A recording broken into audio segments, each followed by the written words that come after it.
گویہ تھا، وہ ایک تارا ہوتا تھا، وہ بجا بجا کے نا اپنی روٹی کماتا تھا. بوڑھا ہو گیا، آواز ختم ہو گئی، فاقہ آ گیا. تو گانا بجانا کوئی اچھا کام تو ہے نہیں. تو گیا جنت البقیع میں، تو کہنے لگا یا اللہ، جب آواز تھی تو لوگ سنتے تھے، روٹی بھی چلتی تھی، آواز گئی روٹی بھی گئی، اب اس بڑھاپے میں کہاں جاؤں؟ حالانکہ میرے رزق کا انتظام فرما، مجھے معاف فرما. عمر رضی اللہ عنہ مسجد میں سوئے ہوئے تھے، ان کو خواب میں آواز آئی، میرا ایک بندہ جنت البقیع میں مجھے پکار رہا ہے. کس کو آواز آئی؟ عمر. کس کے بارے میں؟ گانے والا. عمر رضی اللہ عنہ ننگے پاؤں دوڑے، ننگے سر. پتہ نہیں کون ابدال بیٹھا ہے وہاں پکارنے والا، جو دوڑے ہوئے اندر آئے تو قدموں کی آہٹ،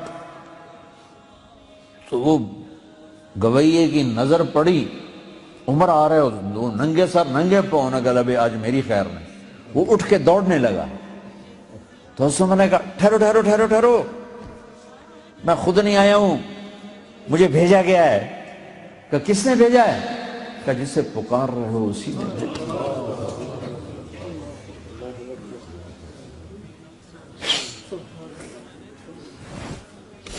وہ بوڑھا بیٹھ گیا، کہنے لگا واہ میرے رب، ساری زندگی تیری نافرمانی کی، آج تجھے پکارا تو اپنے پیٹ کی خاطر پکارا، اور تو نے اتنا بڑا میرا اعزاز، اتنی بڑی مجھے عزت دی، اے اللہ مجھے معاف کر.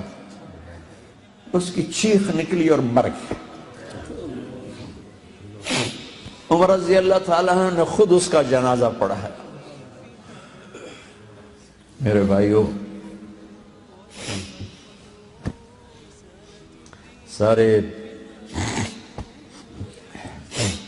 سارے قرآن کا خلاصہ ہے کہ اللہ کو پال، اور وہ خود ارادہ کر، اوکھا کام تاؤں ہوئے جو ادھی صلاح نہ ہوئے، وہ تو ارادہ کر چکا ہے کہ میں تم سے پیار کرتا ہوں، تو بھی آ جائے، توبہ کر لے، ہماری صلح ہو جائے، معافی مانگ لے، سب معاف ہو جائے. اور اتنا کھلا میدان دیا ہے. میرے تمہارے تو گناہ ہی تھوڑے سے. کہتا ہے لو بلغ الذنوب عنان السماء، میرا بندہ اتنے گناہ کر، میری بندی اتنے گناہ کر کے آسمان کی چھت کو لگا دے. ہے کسی دا اتنا حوصلہ؟ اتنے کا اللہ کی قسم سارے فرشتے کافر ہو جائیں، مسلمان بھی کافر ہو جائیں، کافر تو پہلے ہی کافر ہے، جن بھی کافر ہو جائیں، قیامت تک زندگی ہو، اور سارے مل کر گناہ کریں، آسمان چھوڑ سورج تک نہیں پہنچا سکتے. اور میرا اللہ کہتا ہے ایک مرد ایک عورت اتنے گناہ کرے کہ آسمان کی چھت کو لگا دے. ساری دنیا کہے پکا دوست کی، اور اللہ کہے میرا بندہ سر ایک دفعہ آدھی زبان سے کہہ دے یا اللہ معاف، تو میں سارے ہی معاف کروں. یہ کون تلاوت کر رہا ہے؟ تو مجھے کہا گیا حارثہ بن نعمان کر رہے ہیں، حارثہ بن نعمان. تو آپ نے سوچا، فرمایا کہ حارثہ تو ابھی زندہ ہے، مرا تو نہیں کہ اس کی روح جنت میں آ گئی اور تلاوت کر رہی، وہ تو زندہ ہے مدینے میں.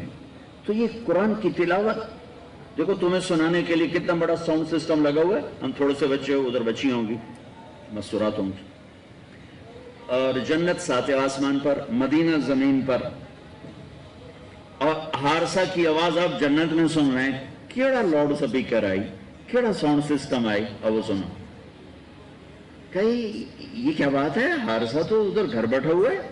کہا جی ماں کی ایسی خدمت کی ہے کہ اللہ نے خوش ہو کر کہا ہے جب حارثہ قرآن پڑھے ساری جنت کو سناؤ.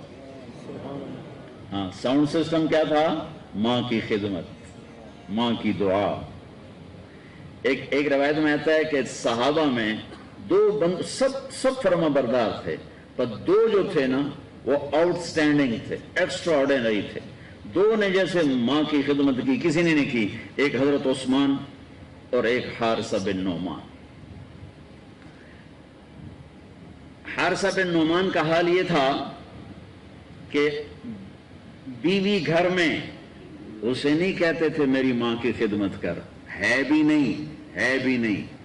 بیوی کے ذمے میرے ماں باپ کی خدمت نہیں، وہ کرے اس کا میرے پر بھی احسان ہے، میرے ماں باپ پر بھی احسان ہے، میں اس کا شکر گزار ہوں گا. لیکن اگر وہ کہے کہ میں نہیں کر سکتی تو وہ مجرم نہیں ہے، نافرمان نہیں ہے. ہمارے ماحول میں تو اس کا تصور ہی نہیں ہے. ساری لڑائیاں ہی اسی پر ہیں کہ میں نے چائے نہیں پوچھ دی، میں نے سلام ہی نہیں کر دی، میرے کپڑے ہی نہیں دھون دی.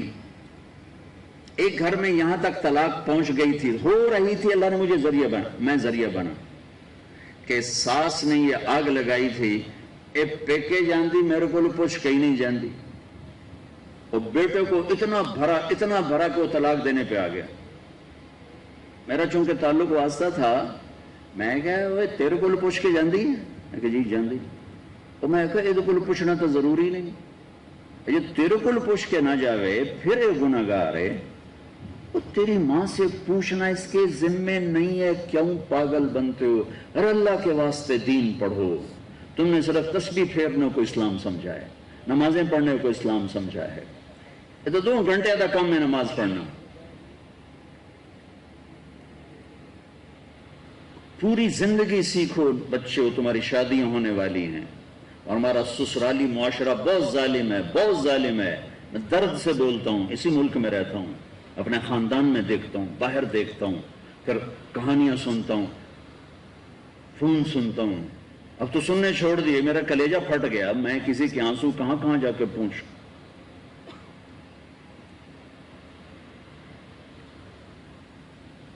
دین سیکھو.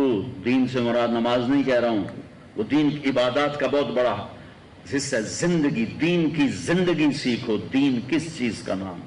زندگی ہے، ایک زندگی ہے. بڑی مشکل سے وہ طلاق ختم کروائی بی تیرے کو پوچھنا ہے دے ذمے کوئی نہیں. پوچھے تو چنگی گل ہے، جب تو پوچھ لیا کر، لیکن ذمے کوئی نہیں. خامند سے پوچھنا ذمے ہے، اس نے اجازت دے دی تو اس کو کسی سے پوچھنے کی ضرورت نہیں ہے. لیکن یہ میرے معاشرے کا ظلم ہے. ایک عورت جب ماں ہوتی ہے تو اس کے روئیں سے محبت کے چشمے پھوٹتے ہیں. جب وہ ساس بنتی ہے تو میں درد سے کہہ رہا ہوں، طنز سے نہیں، درد سے. مجھے اس کا بھی درد ہے کہ اگر یہ میری بہن اس حال میں مر گئی تو اس کی نمازیں اس کو آگ سے بچا نہیں سکیں گی. تو اس کے روئیں سے آگ نکلنا شروع ہو جاتی، نفرت بھر جاتی. ایسا کیوں ہے؟ حارثہ بن نعمان کی تلاوت جنت میں کیسے پہنچی؟ بیوی سے نہیں کہتے تھے میری ماں دی روٹی پکا، میری ماں دا سالن. خود بناتے تھے، خود بناتے تھے. ماں کا سالن بھی، ماں کے لیے سالن بھی، ماں کے لیے روٹی بھی. اچھا، پھر یہ نہیں کہتے تھے اماں جی آ کھا. اس کے سامنے بیٹھ کے نوالے توڑ کے ماں کو خود کھلاتے تھے. ماں کے کپڑے خود دھوتے تھے، ماں کو تیل خود لگاتے تھے، ماں کے سر میں کنگھی خود کرتے تھے، اور جوئیں تک نکال کے مارتے تھے. اب یہ لوگ کہتے ہیں اسی ویل نہیں ساڑی بیوی کرے. تجھے لعنت ہے تیری اس مصروفیت پر جو تجھے ماں کے لیے ٹائم نہ دے سکے. کون سی مصروفیت ہے تمہاری ماں قیمتی ہے یا تیری دکان قیمتی ہے؟ وقت نکال. اپنی ماں اگر زندہ ہے وقت نکال. حارثہ کی آواز جنت میں کیسے پہنچ؟ ماں کے یوں خدمت. اور آخری بات، جب کوئی ماں کے حارثہ بیٹا یہ ذرا کر دینا. اب ان کو سمجھ میں نہیں آیا کہ ماں نے کیا کہا، تو کبھی نہیں کہا ماں جی کیا جی، میں نے سمجھ نہیں آیا. باہر نکل کے بیوی کو اشارہ کرتے، وہ باہر آ جاتی، کہتے ماں جی نے کیا کہا ہے مجھے سمجھ میں نہیں آیا. دوبارہ دہراتے نہیں تھے. امام زین العابدین اہل البیت آل الرسول، جگر گوشہ حسین، جن سے ان کی نسل چلی، ایک ہی تو بچے کربلا میں، سب تو ذبح ہو گئے. ساری رات رویا کرتے تھے، ساری رات. ایک دن ان کے خادم نے کہا حضرت اللہ نے آپ کو بہت رزق بھی دیا، عزت بھی، بادشاہی بھی، دین کی بھی، دنیا. اب کیوں ساری رات روتے ہیں؟ تو پھر رونے لگے. کہا میرے دوست، یعقوب علیہ السلام کا ایک بیٹا گم ہوا تھا، یوسف، اور وہ بھی مل گیا تھا. تو 40 سال رو رو رو رو ان کی آنکھیں ختم ہو گئی. مجھے کہتے ہو میں کیوں روتا ہوں؟ میں نے اپنے سارے گھر کو اپنی آنکھوں کے سامنے ذبح ہوتے دیکھا ہے، ان کے سروں کو نیزوں پہ چڑھتے دیکھا ہے. میرے بھائی، میرے چاچے، میرے باپ سب نیزوں پہ پیچھے کو. میں کیسے نہ رہوں؟ یہ ماں کے ساتھ بیٹھ کے کھانا نہیں کھاتے تھے. بڑے عیب کی بات ہے عرب میں الگ الگ پلیٹوں میں کھانا کھانا. یہ ہمارے اجمیوں کا رواج ہے، اپنی پلیٹ چاہو تو وچ پاؤ. وہ کٹھے کھاتے ہیں. تو کسی نے کہا حضرت آپ ماں کی ویسے تو اتنی خدمت کرتے ہیں، ان کے ساتھ بیٹھ کے کھانا کیوں نہیں کھاتے؟ کہ مجھے ڈر لگتا ہے کہ کوئی ایسی بوٹی نہ اٹھا لوں جس پر میری ماں کی نظر پڑ چکی ہو اور میں اٹھا کے گناہگار نہ ہو جاؤں. میں اس لیے ماں کے ساتھ کھانا نہیں کھاتا کہ کہیں میرا